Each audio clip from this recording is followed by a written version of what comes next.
Today we've got Robert Radakovic from the business from quite a way away, so he's travelled a long way on the Sunday. So still within London though. That's okay. So Cockfosters. So it's Robert, as I understand it, Robert's quite an experienced speaker. He does a lot of and he's got a large interest in paranormal. He describes himself, I think, as he's an ex-astrophysicist and ex-management consultant who left the corporate world to study for an MA in Western esotericism, followed by a PhD which considered the interplay between science, religion, philosophy and the paranormal in the 19th century. So quite an expert, I would suggest, on this subject. For today he's talking about psychical research and the paranormal in the late 19th century. And personally, I think this is probably the most interesting period for psychical research for me. It was a period when even, like the mainstream scientists were interested in the subject and kept a much more open-minded view on the subject than they do today. Maybe I don't know if I'll touch on this, but I'm particularly interested in the study of physical mediumship. There is a little bit, yeah. We'll see. Anyway, I'm particularly keen to hear Robert's talk today. So, over to you, Robert. Thanks very much, Nick. Robert will be staying for some lunch afterwards, so if you want to have a chat later, we can do. Okay, thank you. Well, thanks for inviting me, and thanks for coming along. Hopefully I'll make this quite fun and interesting. As Nick alluded to, this is actually, even though today's talk stems from academic research, it's not an academic talk. So this sort of forms the basis of what was my doctorate, which was a few years ago now. A tiny little bit about myself, just to fill in some gaps. Yeah, lifelong interest in the paranormal, whatever that means, and we'll touch upon a little bit of that. Just because I was good at maths, I ended up being an accountant for a long time, and it didn't really, it wasn't my calling. And so when I got the chance to take voluntary redundancy, I did that for about 15 years or so. So worked with the likes of Lloyd's, Citigroup, Prudential, so a lot of big companies.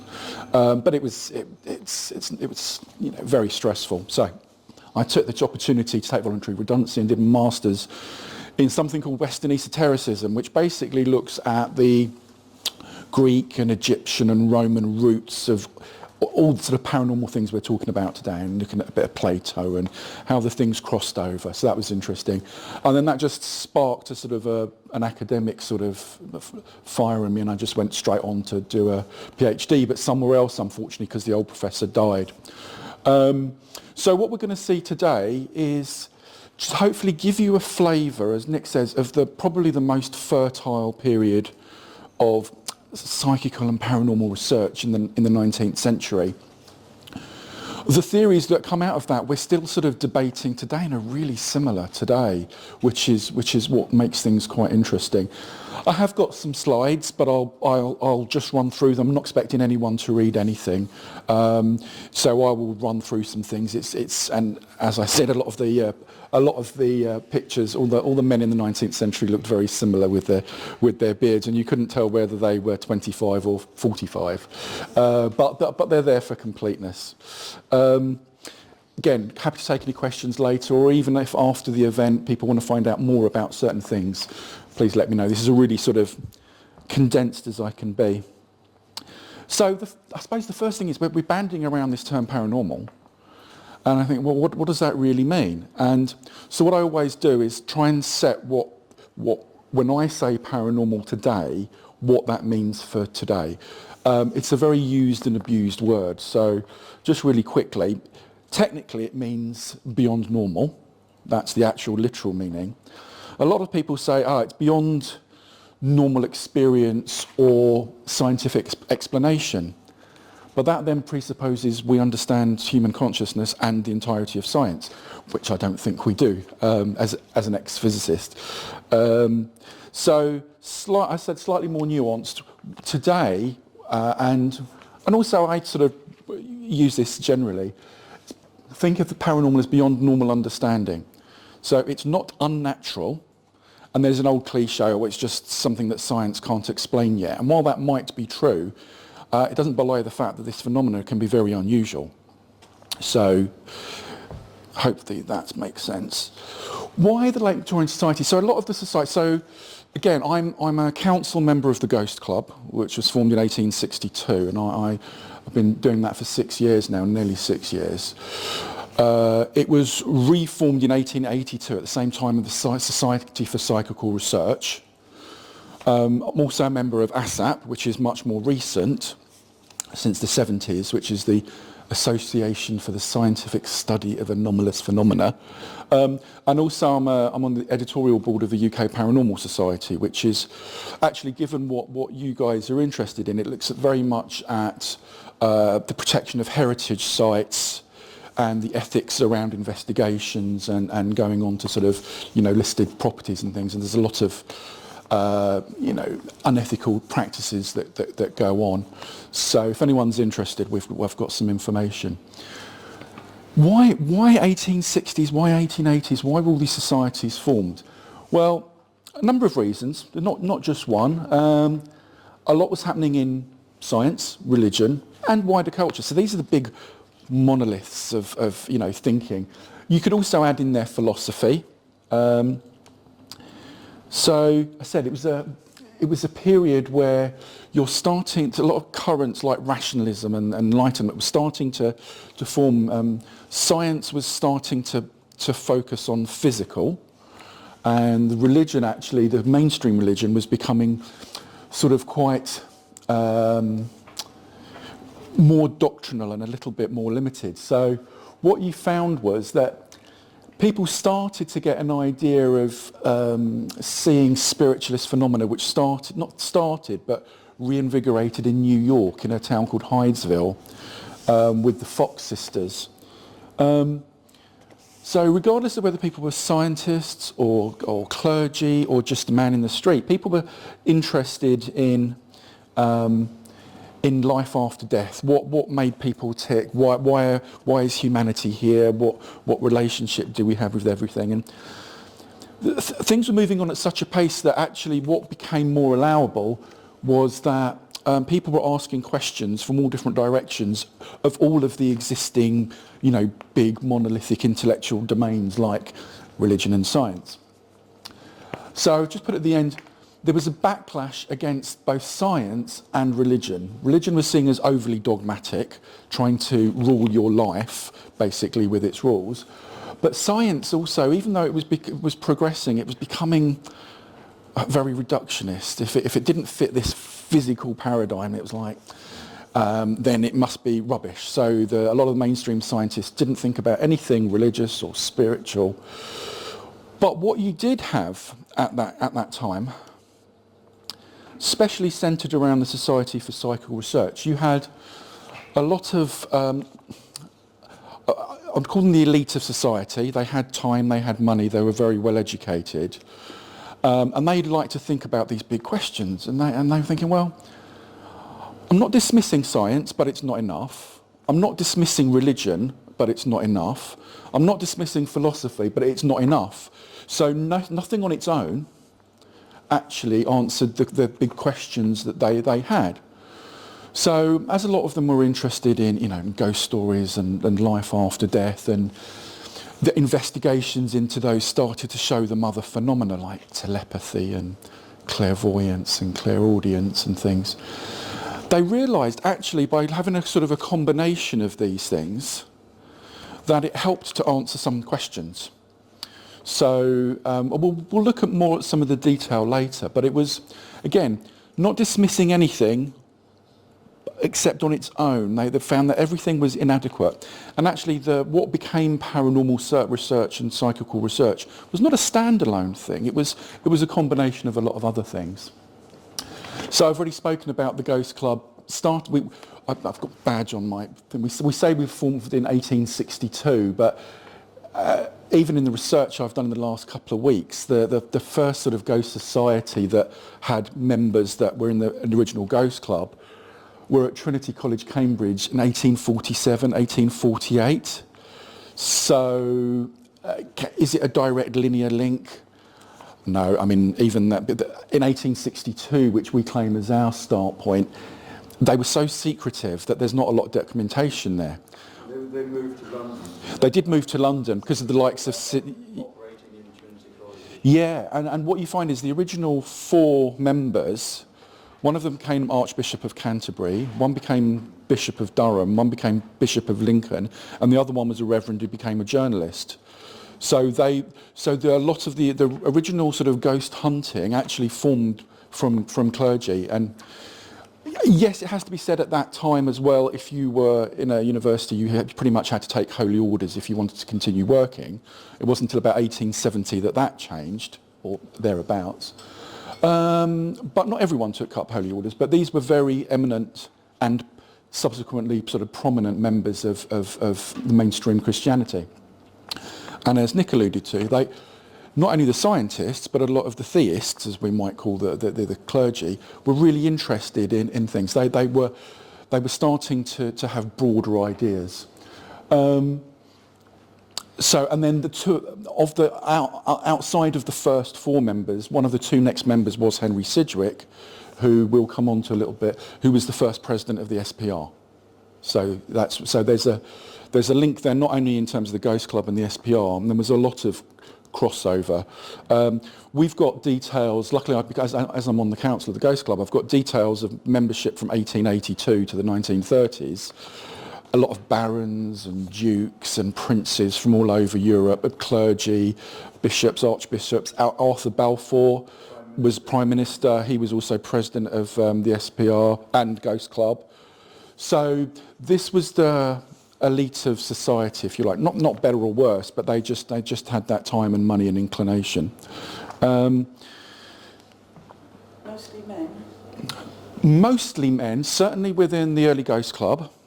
All men until about the 30s. We've very much changed that now. The SPR, interestingly, never had a rule against gender membership, and prior to the SPR being formed in 1882, a lot of the advisory bodies and groups had women as having very prominent roles. But when it came to the formal formation in 1882, none of them remained on the council. And I still don't know why, because I was interested at the time, but I haven't had time to research that. Some other people have. Involved in a lot of the investigations, actually, Henry Sidgwick's wife, Eleanor, was very prominent, a big writer, founder of Newnham College, Cambridge, which was the first all-female college. Sidgwick himself, who was the first president of the SPR, he was very much a promoter of women taking degrees and furthering the education there. So he was very liberal in that respect. So I don't think it came from it wasn't an underhand political thing, but I think what I suspect is that those others who were involved thought that their voices would be shouted, sort of lessened by the prevalence of so many white middle-aged rich men, which was probably the case. But there are a lot of if you search, there are a lot of investigators there, but they tended to do more of their own thing. So I'm just introducing a few names here who we'll look at a bit later. So there were, I've mentioned Henry Sidgwick, so he was the first president, even though there was a chap called Barrett who was a scientist who was really the sort of founder. But a lot of these other guys who I'm going to be talking about, they didn't get on with Barrett politically. And I mean actual politics, things like Irish Home Rule and things. And also from a scientific perspective, they didn't particularly like Barrett. So they said they would only join and become founding members if Sidgwick was president. They were all, actually, Gurney and Myers were his tutees at Cambridge. So Sidgwick himself was a rather remarkable man. I don't know if those of you know the term wrangler or chief wrangler. At Cambridge, if you read mathematics, and if you do well enough within your class, within that year group, you're a wrangler. If you get the best marks in the year, you're a chief wrangler. He was chief wrangler in mathematics, but also he got the equivalent within classics. He was chief classicist, I think. I can't remember what. So he, at that time, you could do more than one thing. So he was not only he ended up being a philosopher, but both in terms of humanities and the mathematics, he was very eminent, very well regarded, also very well connected. So his wife was a Balfour. So he was the political aspect, and his brother-in-law on the other side was Archbishop of Canterbury. So very well connected, with actually a lot of conservative, with the small c elements of society, whereas he was quite liberal. Gurney and Myers read classics under Sidgwick, so that's how they were mentees, but very important in their own right. William James, hopefully a lot of you will have heard of, one of the founders of modern psychology. And if you open up a psychology textbook today, the definition of psychology is still what William James wrote in the 1870s, 1880s. And Henri Bergson was another psychologist, French. He became, he's good because we'll have a look at a very good theory later, but he became president of the SPR in 1914. And the whole landscape of the paranormal changed at the beginning of the First World War, where spiritualism had an early influence. That soon waned because of the scientists and the non-spiritualists. But once the war started and spiritualism grew sort of exponentially very quickly, so it would completely change the landscape if we were to go down that route. Just to give you an idea, so there's Frederic Myers, who I was talking about. So he was a classicist, but he was also expert on Plato and Virgil, wrote a lot of essays on that. He was a very well-recognised poet at the time. But because of his interest in ghosts and the paranormal, he also basically became very important in the foundations of psychology as a discipline. He actually coined the term telepathy, I believe, but he certainly... If those of you have heard, there's two terms that are connected. One's called hypnagogic and one's hypnopompic. And what that means, that's a transition period between when you're awake and then you're going to sleep. And I always forget which way around it is. And the other one is when you're asleep and you're waking up. And you might feel sometimes when you have a jump and you're not quite sure and you're slightly out of control. That's that you're not asleep and you're not awake, but and he coined one of those two phrases, and he claimed that somebody else did, others. So he didn't take credit for anything he didn't do. So very, very important at the time. Now, why am I talking about intellectual interactions? This is just an example. There are hundreds and hundreds and hundreds of examples. The group that we're talking about, and the various groups, had political connections, they had religious connections, they had scientific connections, they had spiritualist connections, quite often occultist connections, some mainstream, some otherwise. So a lot were authors, such as Robert Louis Stevenson. Charles Richet was a psychologist, very eminent, SPR president. But they didn't work in isolation.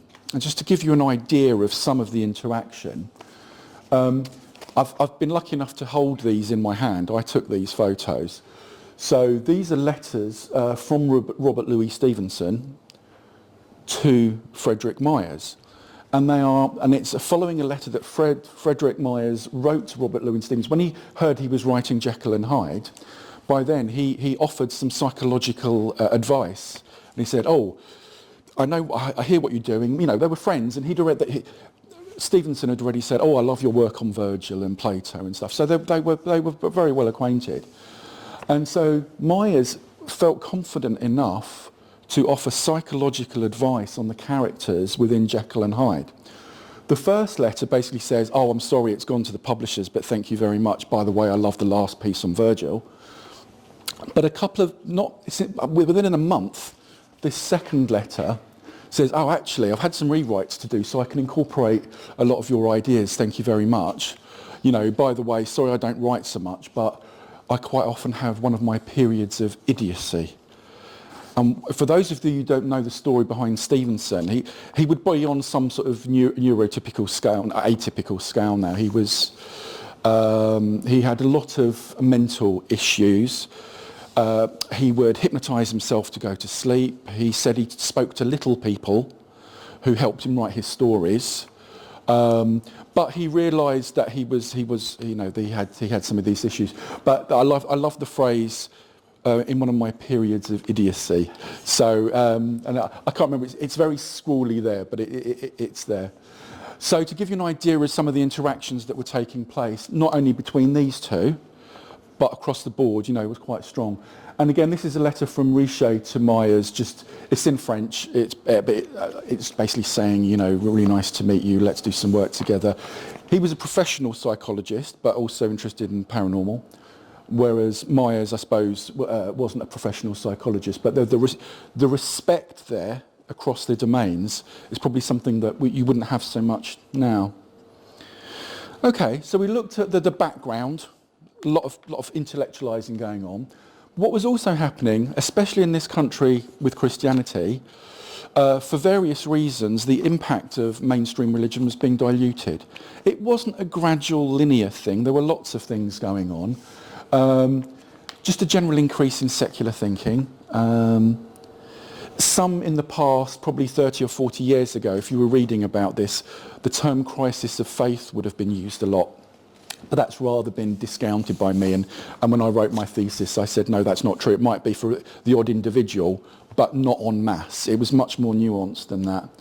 So what was happening? So as I mentioned earlier, a lot of people didn't like the increase in the influence of the church over every aspect of, like, the temperance movement, for example.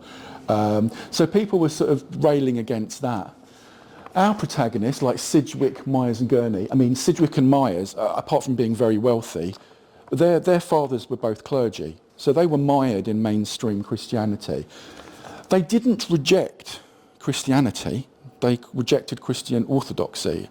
And they insisted, and I insist, that they were still religious men, but they just didn't follow the orthodoxy. And this allowed them to look a little bit wider. What else was happening? Church attendance was falling. People taking up holy orders was lessening. Also, because in about 1870 as well, you didn't have to. You didn't have to take up holy orders if you're at university. You didn't have to even have a professor faith to earn a degree. That was at Oxford, Cambridge, London and Durham, first of all. Whereas up until that point, you could attend the classes, but you were never awarded a degree if you weren't Christian or going to take up holy orders. And from an intellectual perspective, biblical criticism as an academic discipline became important. So I'm not saying, oh, the Bible's bad. It's just that looking at aspects of it and from an intellectual and a sort of academic perspective. But also, with the growth of certain aspects of science, that was having a bit of a knocking effect on Christianity as well. So you've got all these various bits and pieces, some from within, some from without. It has to be said, there were also a lot of reconversions to Christianity at this time. People sort of felt disillusioned and left, but then actually went back to it, as we'll see. That's that I've already mentioned. Okay, so we've got science growing, we've got a real intellectual background, we've got mainstream religion taking a bit of a knock. But what else was also happening? There was a spiritual revival, and some of that was within Christianity, as I've mentioned. There was a lot of reconversions back to Christianity.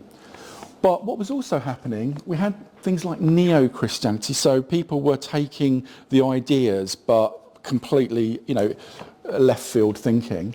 Pure esoteric philosophy, looking back at the Greco-Roman, Egyptian ideals that I spoke about earlier, and outright practical occultism. Obviously, occultism just means hidden, secret.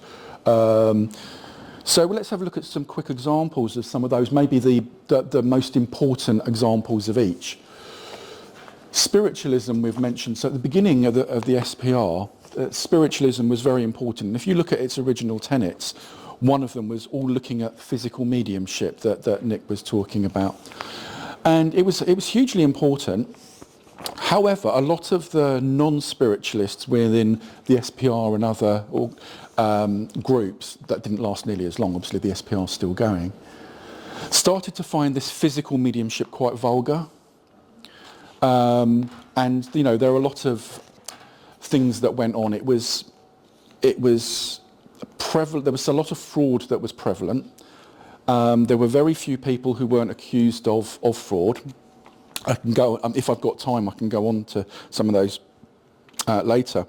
But also the actual nature of it. So that a lot of men took advantage of the fact that you would undertake physical examinations of the mediums, most of whom were female, ahead of any seance or mediumship. And, so a lot of, difficult sexual activity sort of took place. And it was, used as a bit of a cover for that sometimes. Not in all instances, obviously, and a lot of the investigators wouldn't do that.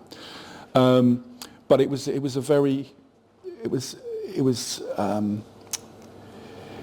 what happened was that as the physical mediumship was regarded with less and less sort of appeal, then the sort of things like telepathy and clairvoyance, which were purely mental faculties and phenomena, became much more important.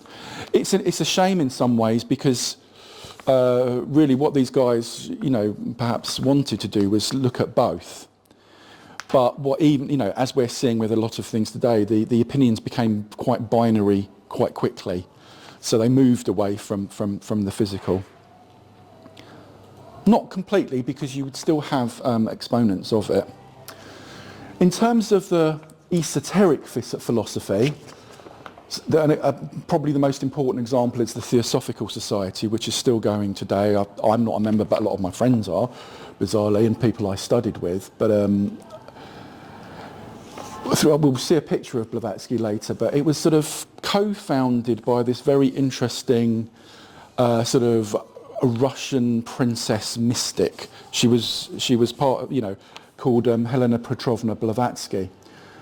And she, interestingly, they, rather than just having a Western-centric view, they brought in a lot of Buddhism and other Eastern ideas, which made it in some ways much more cohesive. Like say Buddhism and Hinduism, but also mixing it with some of the light sort of Western occultism that comes from Egyptian and Greek and Roman early philosophies. Why is it important? There's the link here. The spiritualists thought science on its own wasn't good enough. The mainstream religion on its own wasn't good enough. Exactly the same as the Theosophists. And we'll find that actually with every group that we're talking about. The next group are the actual sort of occultists, like members of the Hermetic Order of the Golden Dawn, practitioners of ceremonial magic. Again, for them, they weren't dismissing science, they weren't dismissing religion, but they weren't good enough on their own. And they went through a more sort of a route of being practitioners, like I say, with their ceremonial magic. And then the last group, the actual sort of psychical researchers themselves, they were interested in the survival hypothesis, the idea of a soul, spirit realm, and that communication that we saw in the physical mediumship take place. And again, I'd already said, science alone wasn't good enough for them, religion alone, philosophy alone. So actually, even though these are quite disparate groups, the two things that really draw them together are the idea that they needed something else, something like psychical research to bring things together, and the fact that all of them were prepared to look at the immaterial, the spiritual. And a lot of the other groups, certainly a lot of mainstream scientists, would not do that. Science was becoming very physicalist at the time. So some people say William Stanton Moses was one of the founders of the SPR. He was a reverend. He was a mediumistic himself. One of the few people to never have been accused of any fraud. But some of his close colleagues were in the SPR by some of the people who worked with Sidgwick, so he resigned quite soon. He was also a refounding member of the Ghost Club in 1882. And even when he resigned from the SPR, Gurney and Myers, who are very important founding members, would never have a bad word spoken about him, and they said he's a remarkable man, and would refer to him and write about him, even though they completely fell out, which is really interesting. There's Blavatsky, who I was talking about. Apparently she was very rude and would swear all the time, but had an amazing presence about her. You know, she would enter this room and we just all know about her. So she co-founded the Theosophical Society. She claimed to be in contact with these Mahatmas from the East, who gave her a lot of the information that she put in her books. Now, Hodgson, one of the people in what we might call the Sidgwick circle, accused her of fraud. And so it's sort of any links between the Theosophical Society and the SPR soon vanished. However, again, even Hodgson, but certainly Myers and Sidgwick, said of Blavatsky, again, that she was like a force of nature. So even though that, you know, their co-founders had accused her of fraud, they still said there was something about her that was remarkable, to the point that the Theosophical Society is still around today, and actually, you know, very, very strong membership. Samuel Liddell MacGregor Mathers, one of the co-founders of the Hermetic Order of the Golden Dawn, in ceremonial dress. That's one of his quieter days. Out of the 3 founding members, 2 of them were medical doctors. Interesting chap, made up a lot about his own history. However, he was very talented. He was a real polyglot and could speak and translate a number of different languages. And of course, those of you who may have an interest or have heard of Crowley, he ended up becoming a member then. People say a lot of rubbish about Crowley. He was a very strange man, but what they don't realise was he was a world-class mountaineer. He was a very well-respected poet. I don't think it's very good poetry, but you know, at the time. So these guys were mired in not just 1 or 2 things. Okay, a brief look at science and technology. If you open up a Journal of Society for Psychical Research today, in the front cover, it will state that their aims are to investigate in a scientific manner. And those words haven't changed since 1882. And that is very true. And they do so. I am a member, not on the council though, yet. But it's very true to say that the mainstream scientists at that time who were involved in the SPR and the wider community had a much broader view of what science was. So if it was immaterial or not physical, they were quite happy. If the evidence suggested something to them, they didn't dismiss it, even if it was unpalatable. So I'll talk a little bit later, but even like Myers again, who's very important, when he was doing his research, even though he was more of a psychologist in that time, he found that he thought the idea of telepathy was going to be very important, and it was. But actually he came to think that the idea of spirit possession was the most convincing argument, and he really didn't want it to be.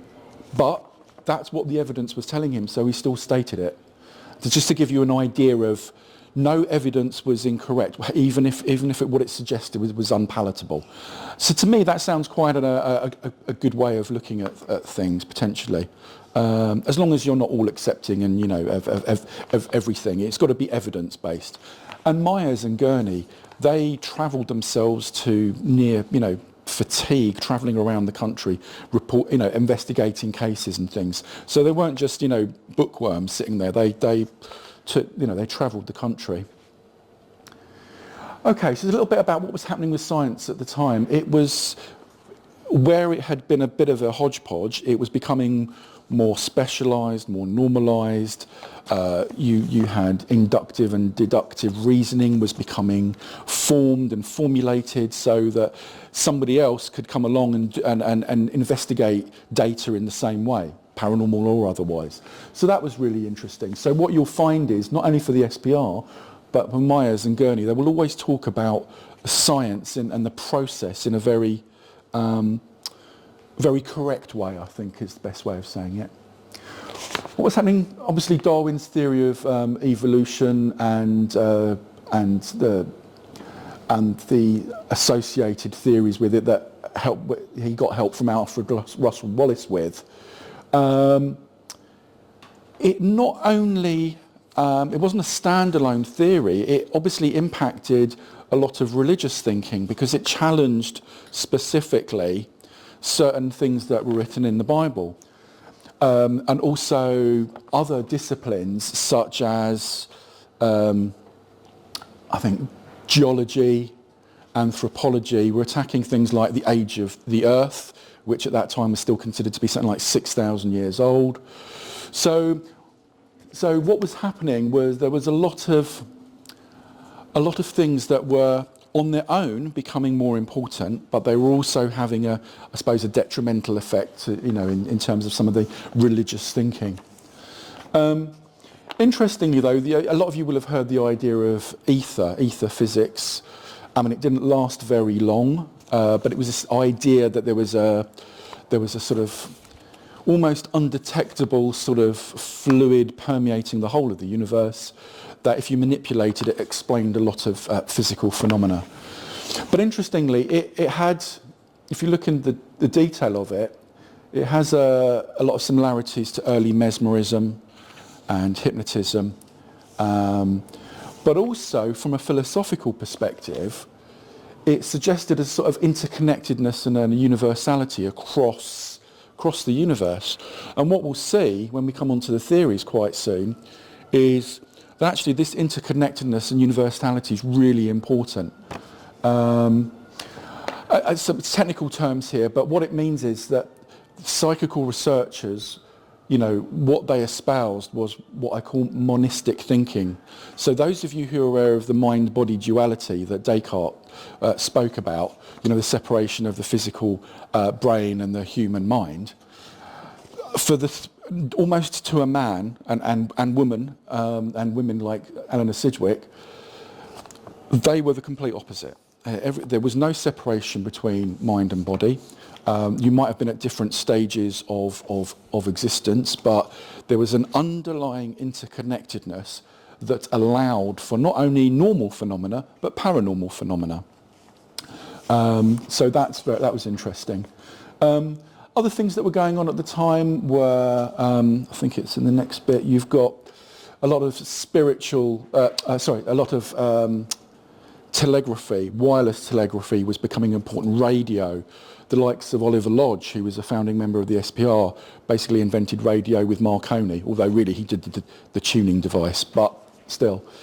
And even people like Thomas Edison patented a necrophone to try and talk with people who had passed over.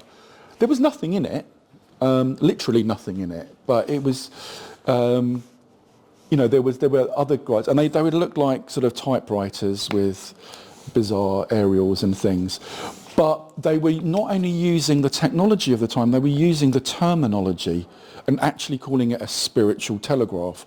We wouldn't do that today. We call things like a spirit box or this or that.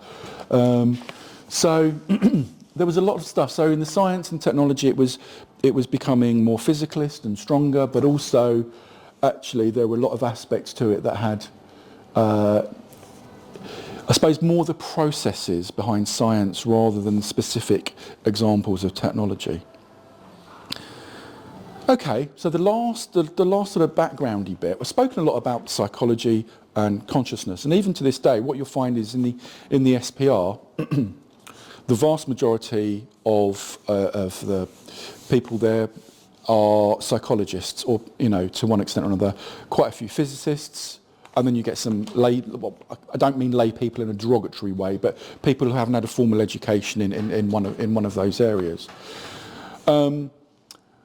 But it's not a new thing, and it basically stems from this period. What we'll see is that as these investigations took place, when you had the physical mediumship and the mental mediumship, and when people were undertaking hypnosis, which the psychologists were doing as well as the psychical researchers, a lot of associated paranormal phenomena was observed. So telepathy, telekinesis, clairvoyance, clairaudience, sometimes apparitions. Now, the mainstream psychologists basically just sort of poo-pooed all that and said, okay, well, we're not interested. We're interested in the hypnosis, but we don't want to do that. Whereas the parapsychologists like Myers and Gurney actually did experiments with hypnosis to try and use it to generate paranormal phenomena. And what was found was that the nature of human consciousness was actually becoming almost the most important thing. So we started with phrenology. You've all seen those little heads where the head's been sort of compartmentalised. So even though that was even a fringe science then, what it did was get people to think about the brain and the mind. That sort of morphed into mesmerism, thanks to Franz Anton Mesmer. At the time, he did actually use magnets and other equipment and go over somebody's body, and then what they realised, well, the same effects could just be had by passing the hands over. I've written actually about how this has impacted sort of normal culture and Gothic literature, and you get the idea of Svengali and other, the hypnosis within Dracula and things like that. It became a very common idea, this idea of mesmerism and hypnosis.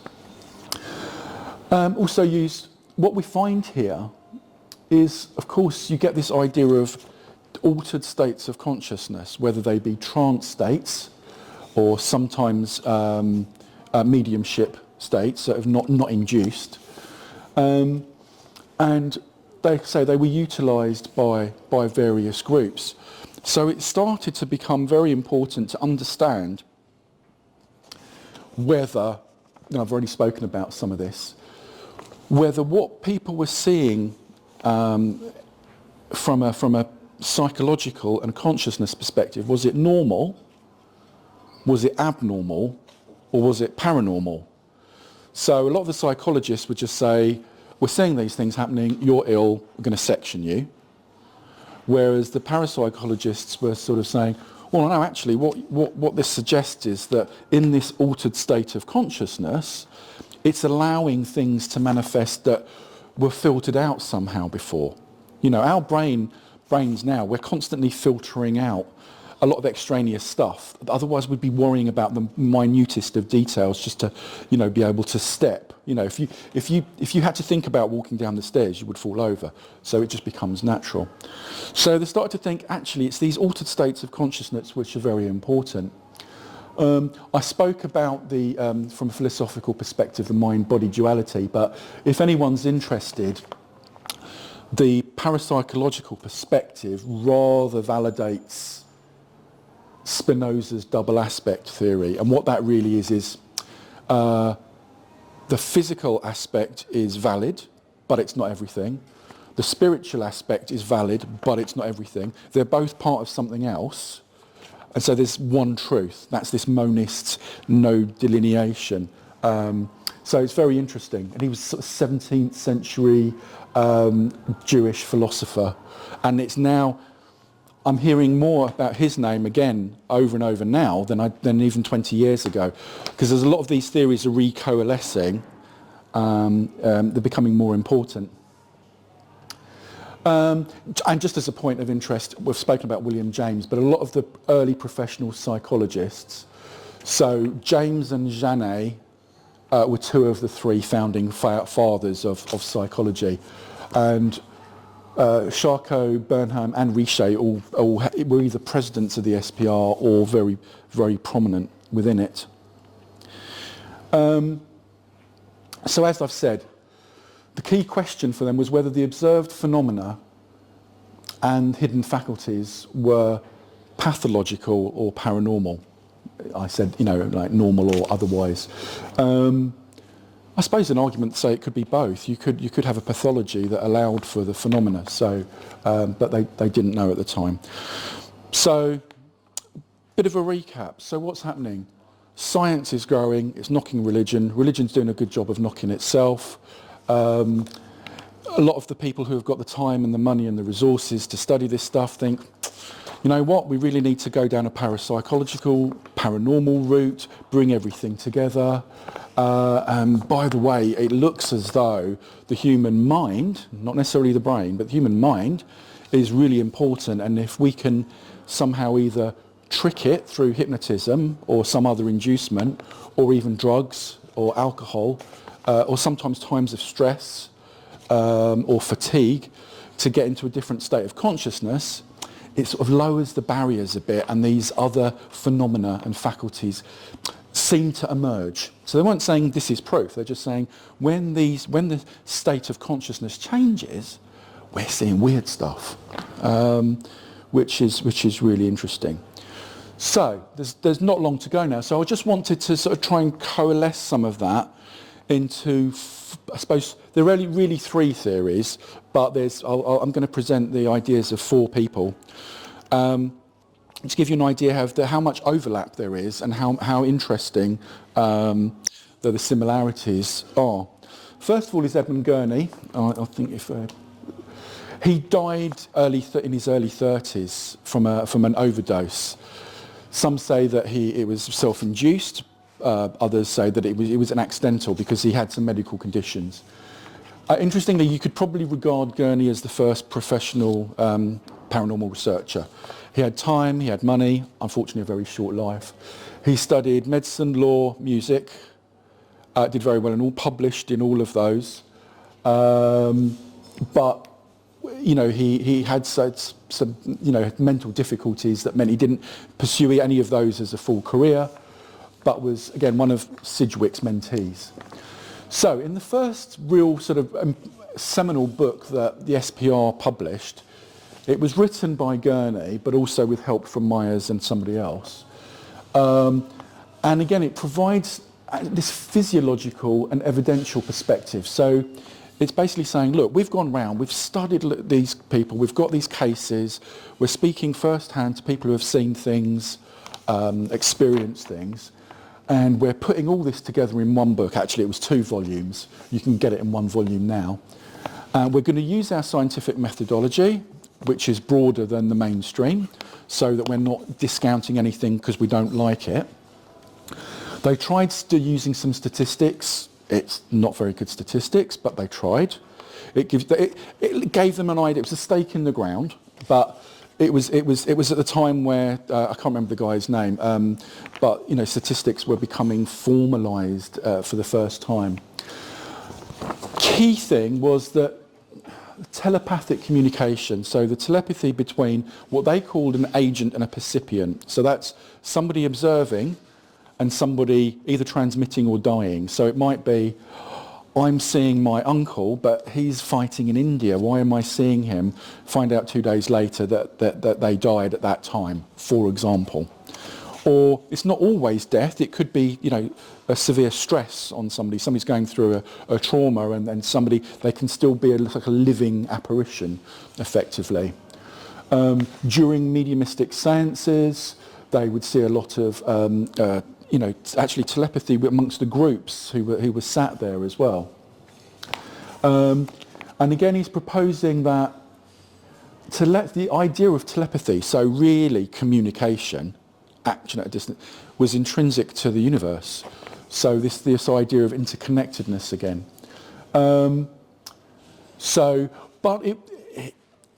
This book, as good as it was, really didn't pose a one theory. It was lots of ideas that sort of made sense. The main idea was to get all the information in one place. So it's got hundreds of cases in there. Built upon that, and actually published after his death, another young death, was Myers, who was one of the... If you read about any of this subject, it's Myers who's spoken about the most. So one of the other group, Richard Hodgson, who was an Australian doctor of law, but then studied classics under Sidgwick, he finished off he didn't really have to write any of the book, but he just put it together in a book form.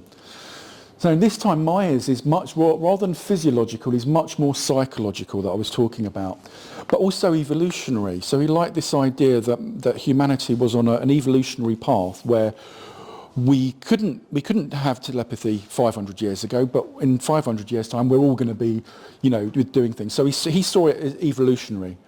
However, it was very vogue at the time, so that it might have been an explanation. But he came up with this idea, this term, which you will see sometimes now, called the subliminal self. So liminal just means a limit or an edge. And what he's suggesting is that in our normal consciousness, we have a certain level of activity and faculties and things that we can do. But if you can somehow break through that limit, and he called it disintegration of personality, so sleep, genius, it doesn't mean what you think it does here. He's talking about people like Robert Louis Stevenson having genius. So where you almost have a revelation, almost like a Gnostic revelation or a religious, you're gaining your knowledge or your faculties from almost externally.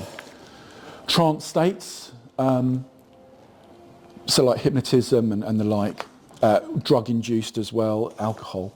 So this is when you disintegrate the normal personality, and these usually hidden layers of consciousness now manifest, and they allow things like telepathy, clairvoyance, telekinesis, etc. to happen. But the thing to remember is the subliminal self. And so while he's suggesting that telepathy, like Gurney, was the link, again, it was the idea of possession which actually said, and the reason was that if, let's say, I was now possessed by a discarnate entity and I provided information to you that I could not know, he said that was actually much more compelling than just communication generally. So, because the person possessed actually hasn't got any knowledge of it at the time, or even afterwards. So it was interesting.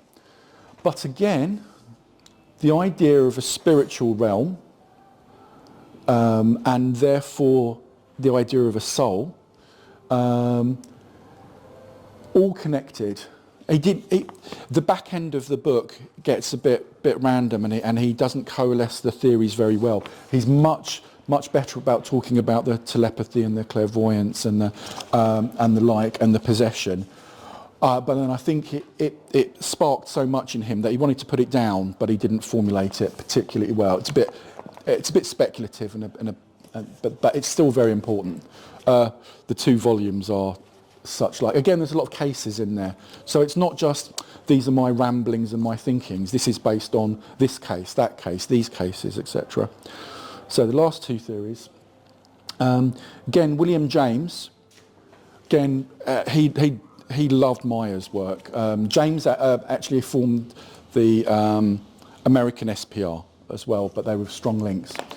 So obviously a psychologist. So he actually strangely rejected the idea of an individual soul, but he still had this idea of a cosmic reservoir, so a one place where everyone somehow was connected to or connected with.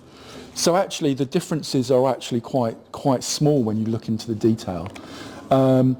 So he believed in an immortality, but not on an individual soul base. It was almost like, I suppose you could say it was quite animistic. It was almost that the universe was the most important thing, not the souls within it. Whereas a lot of the other theories suggest that your individuality is still prevalent in whatever guise the afterlife, if such a thing exists.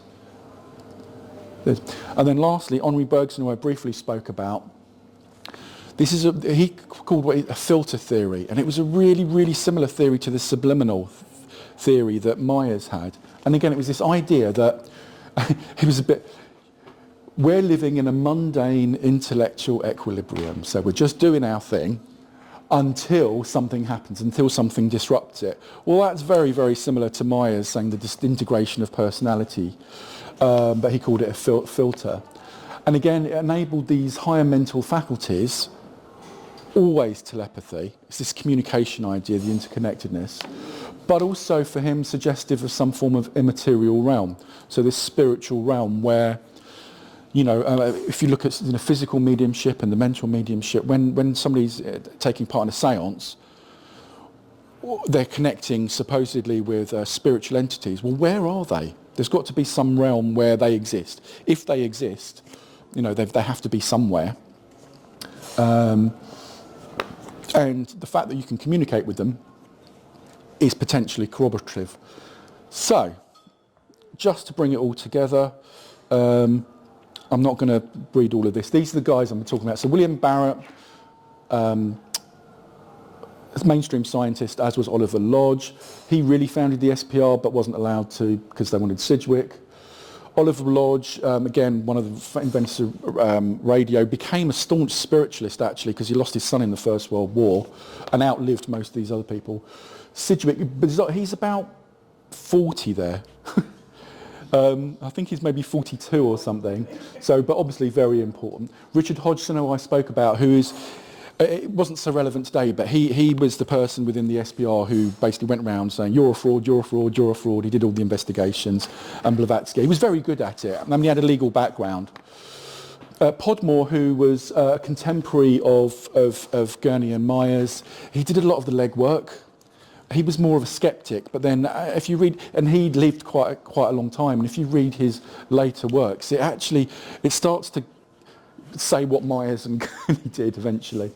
And William Crookes at the end, I haven't spoken about William Crookes much. I think it's not oxygen or something, but it's something. He was a very eminent mainstream physicist and chemist at the time.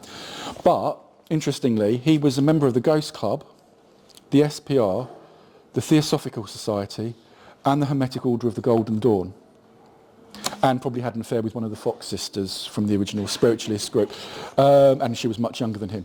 So, and he was possibly the most eminent scientist amongst them as well. So Crookes is was Sir William Crookes, sorry, so it's actually Sir William Barrett, Sir William Lodge, I'm not sure, yeah, and Sir Henry, and William Crookes, so actually four of them were knighted there. I'm not going to go through all of this, but basically I've said it.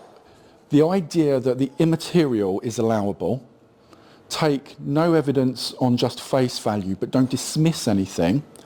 There's an interconnectedness to the universe, and the way you travel around that interconnection is basically what explains telepathy, mediumship, clairvoyance, etc. It's just being able to, if everything's connected, you just have to know how to travel. It implies that if you can communicate with somebody who has supposedly died, it suggests some sort of soul.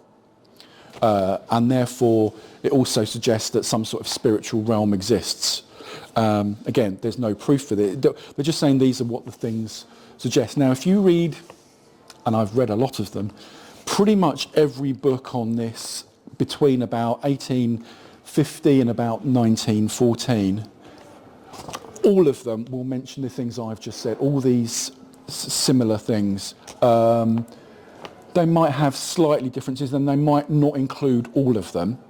But on the very last slide, tries to bring all this together, actually. So I spoke a lot about these things, and what it seemed as though everything now, I've categorised this just for ease of use, but everything it is in terms of either thinking, doing or being. So thinking is like your philosophy, the monist interconnectedness. The methodology is how do we go out and investigate ghosts and telepathy. And the spirituality is, let's allow for the fact that, there's some things that exist that are immaterial. So really, that's what it all boils down to. I have put down a lot of the actual things here, which I'll just run through really quickly for completeness, but it just gives you an idea. So in terms of the thinking, so the philosophically, how you allow these things to be part of your theorising. Universality, inclusivity of the material and immaterial. Eclecticism, that just means that don't dismiss anything. It doesn't mean, in fact, if you go out on investigation, have a lawyer, have a physicist, have a conjurer, have a journalist, because they all provide something. And that's also true within the methodology. And also, importantly, I haven't spoken too much about it, but there's been a link between the profane and the divine. They're not dismissing religion. They're not dismissing what the divine, but there has to be some link between those who know any Hermetic philosophy. It's basically as above, so below. And it's the macrocosm and the microcosm, just saying there's a link. These things aren't separate. I've already spoken about they wanted to use the scientific method. talking about the hidden layers of consciousness that allow these things, but also something that's not spoken about because of the time constraints, idiosyncratic paranormal attributes. That's just a fancy way of saying, if I'm going to have a séance, I want people who are going to help the atmosphere. Or, have you met Jim? Jim's really gifted.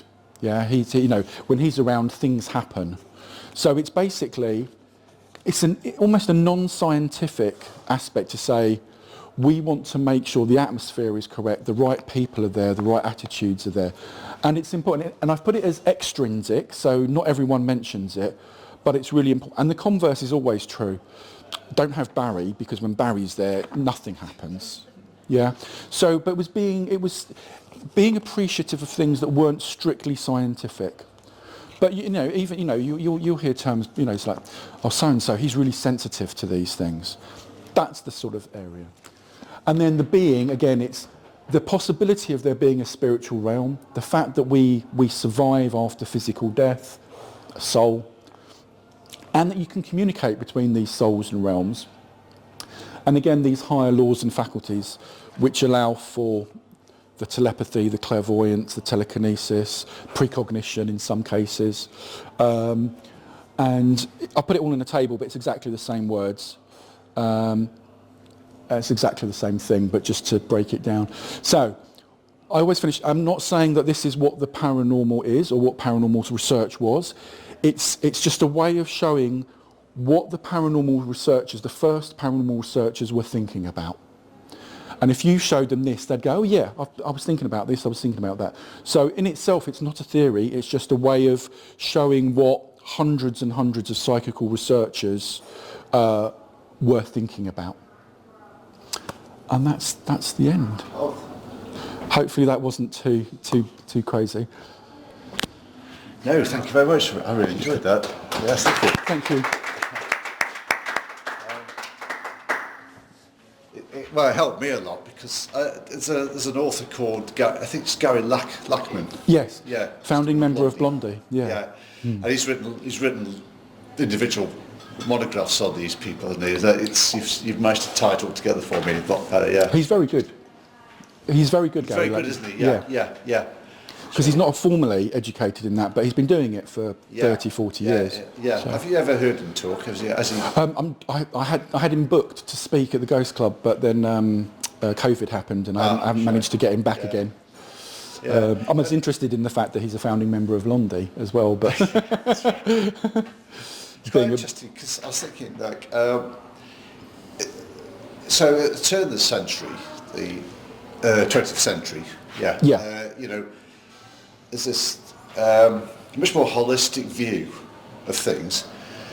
Amongst some. Yeah, amongst some, okay, yeah. But even amongst the physics community in the 30s, they were quite spiritual. They're the founders of quantum mechanics. Yeah. They're very, and then, but in parallel with that, you've got things like behavioralism happening in psychology, and then you've got Ryan at Duke University doing his card playing games, which seems to have narrowed the field. But he's taken his cue from psychology. Yes, very much so. And that seems to have very much narrowed the whole field of parapsychology. What happened? The two main things that happened after this period are spiritualism became more important, but the field became parapsychology. Yeah. Pretty much under Ryan, and it tried to become academic. Yeah. Whereas even though they were using scientific methodology, and 95% of them were actually academic, the process itself, I would say, was not the same as Ryan did later. Yeah. Where do you think we are with parapsychology nowadays? Do you think it's I don't know. I think it includes all of these things now. Yeah.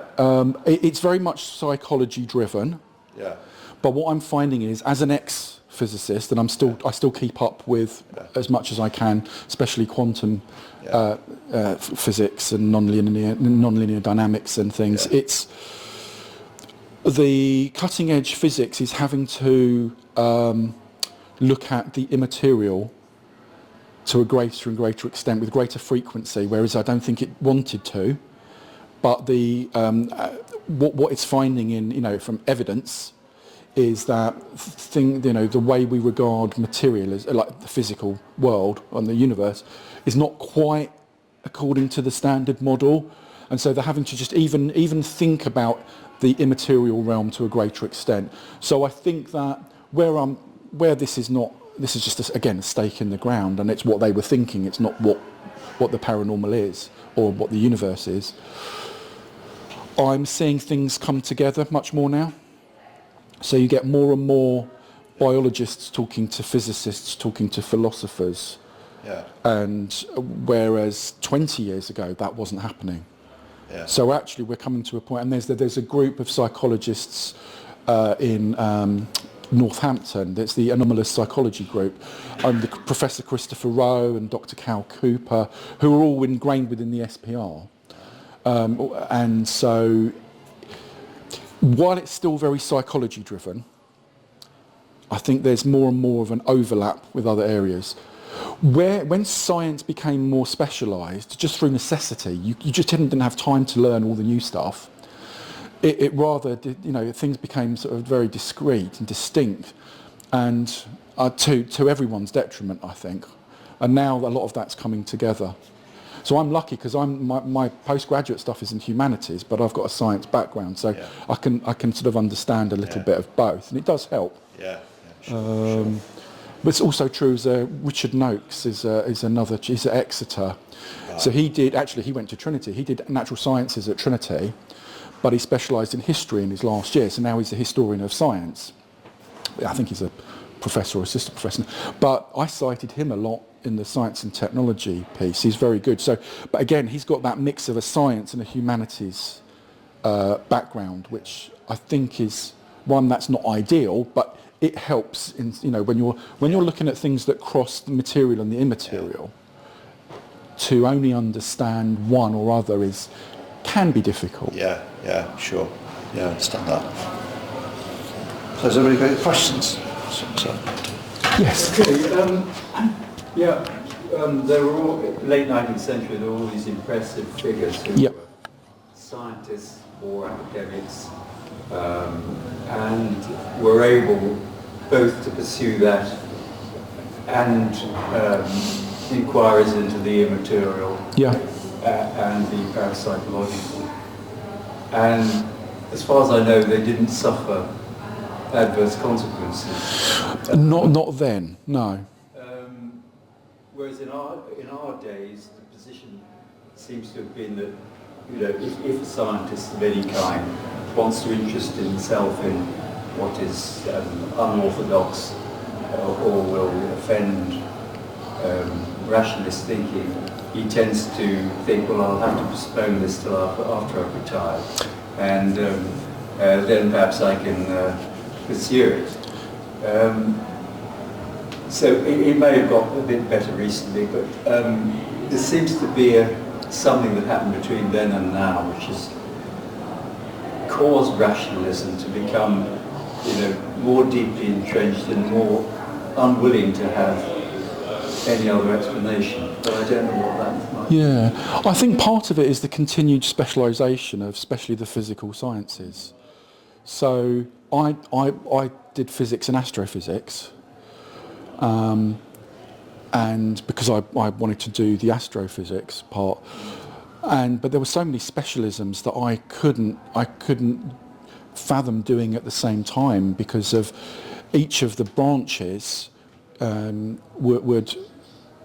were progressing at such a rate, whereas these guys were doing medicine and law and music and all manner of things.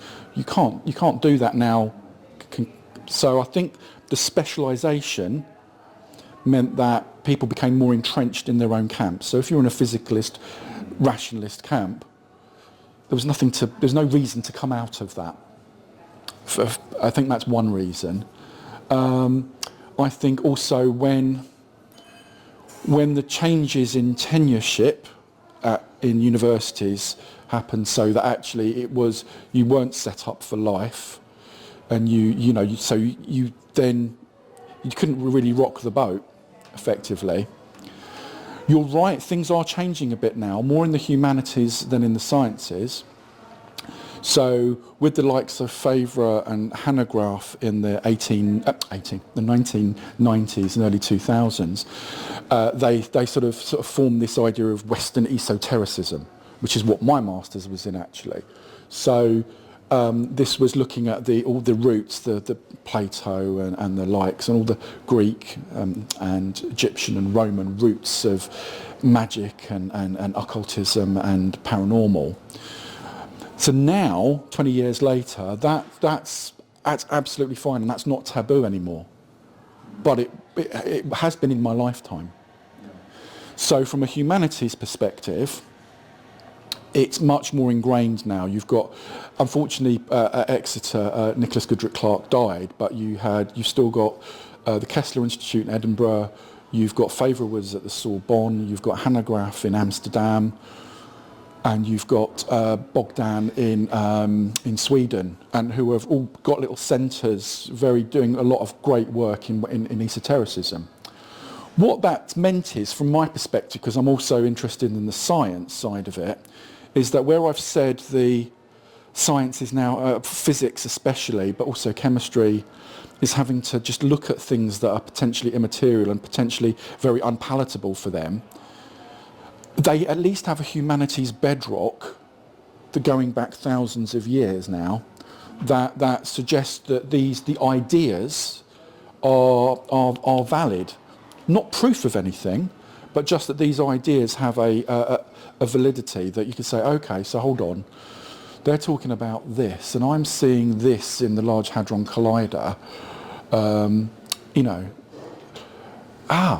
might be some link. I'm not, it's not like all quite, quantum physics explains everything, but there are some strange things that happen within the subatomic world that what I'm seeing is even in the last year, some things that only happened at the very, very lowest level of particle, they've now observed like an order of magnitude up. And that might not sound very important, but actually, we're not in the size of humans yet. And I'm talking about the term called quantum entanglement, which talks about certain interconnectedness between things. Until last March, I think, I was only at the very lowest level of particle, but they've now seen it at the next level up.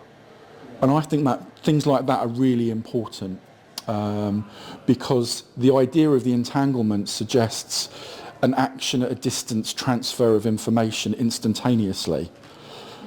The problem is to prove it takes longer than an instant, so it sort of defeats the object. But yeah, so my point is that the cutting edge physics that is now starting to look at the immaterial has got thousands of years of philosophy, if you like, and practice that it can refer to sometimes.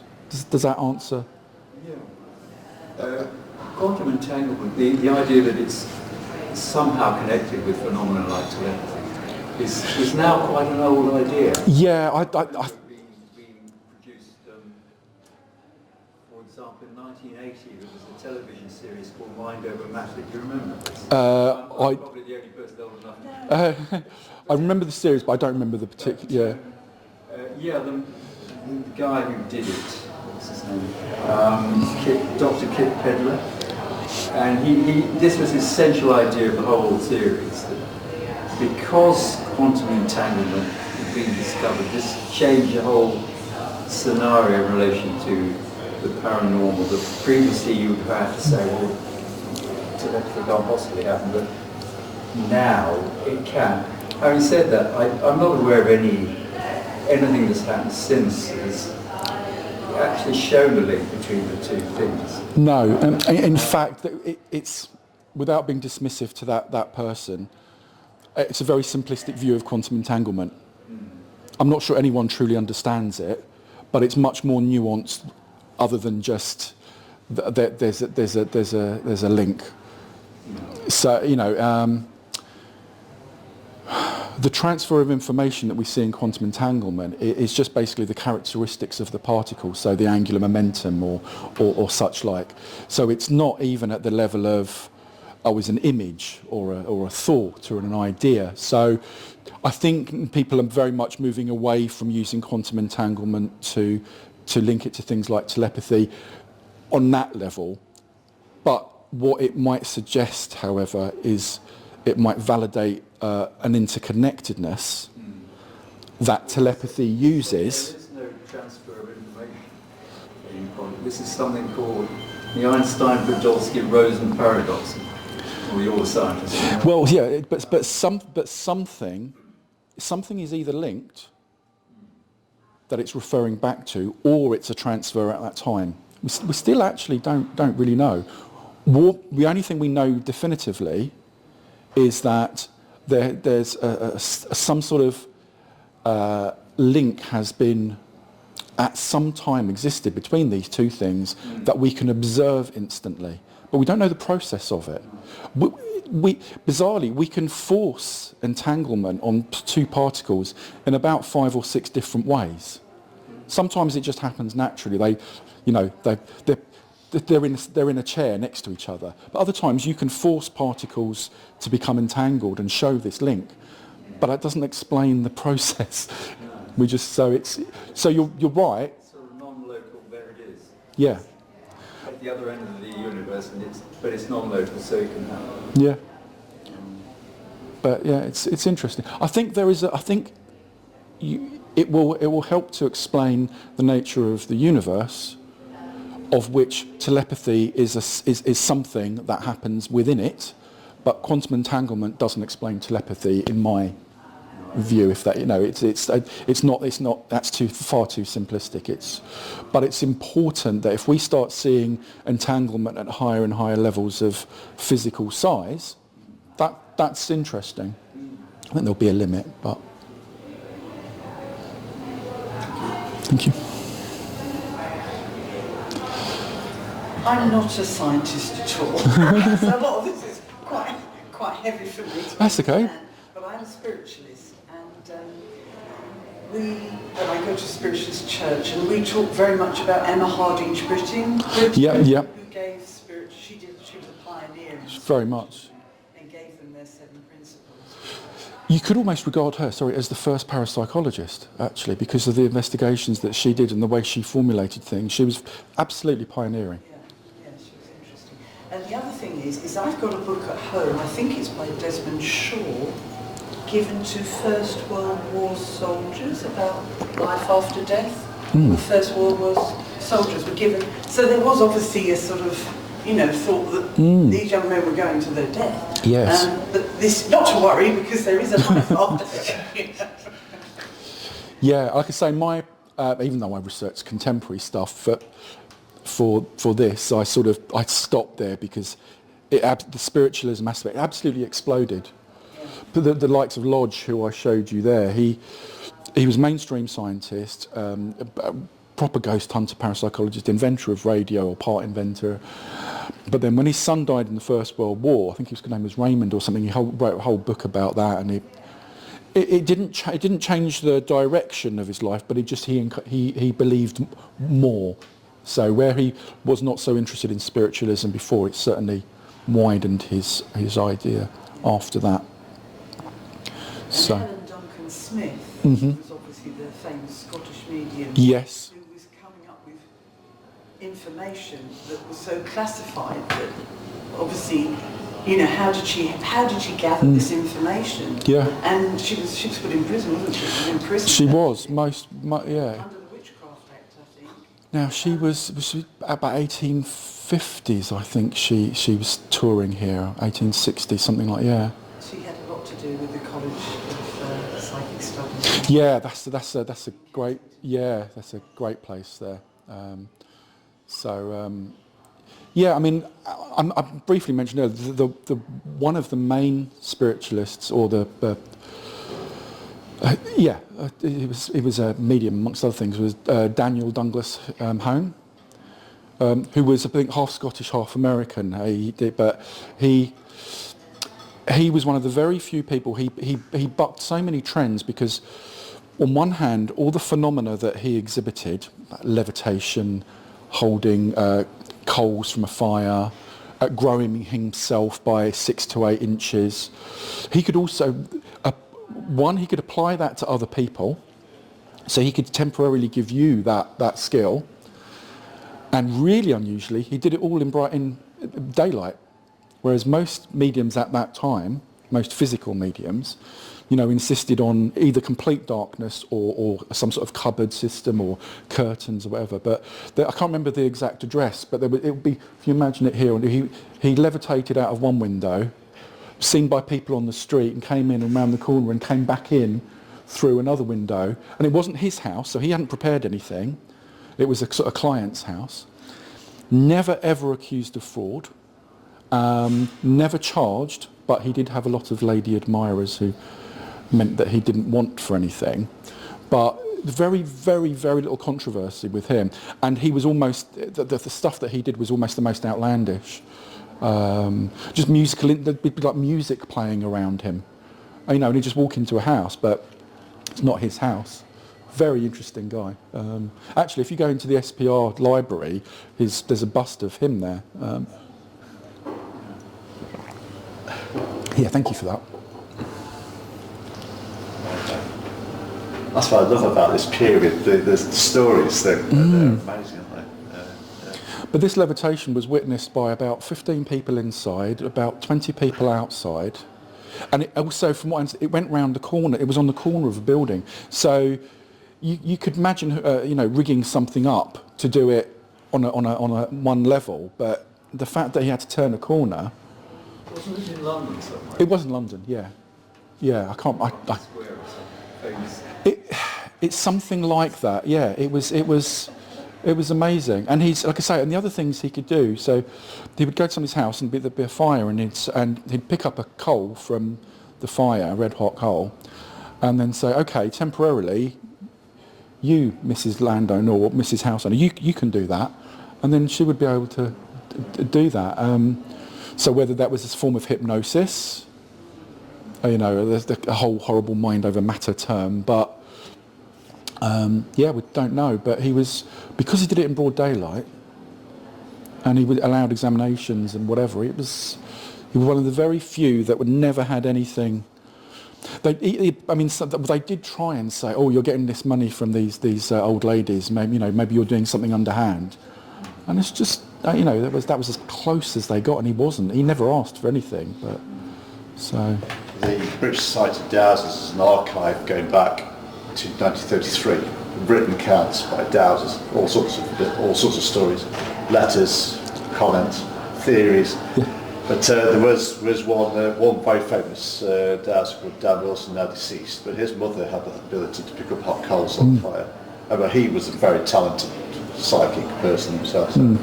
So maybe it runs in families, I don't know. But but the other person I'd read about was Hume. Yeah. Had that ability. So it's funny. I never know how to pronounce it because I think it's spelt Hume, but I think you say home, and then I've heard other people. I chop and change myself. Yeah. It's spelled home when you say Hume. Yeah, I think you're right. Yeah, but a very very interesting chap. Yeah. Okay. Well, thank you. Thank you. Robert. Thanks. You're very kind. Thank you. Fortunately, we lost all the online audience after a while. That didn't work out very well, but I got a recording of it.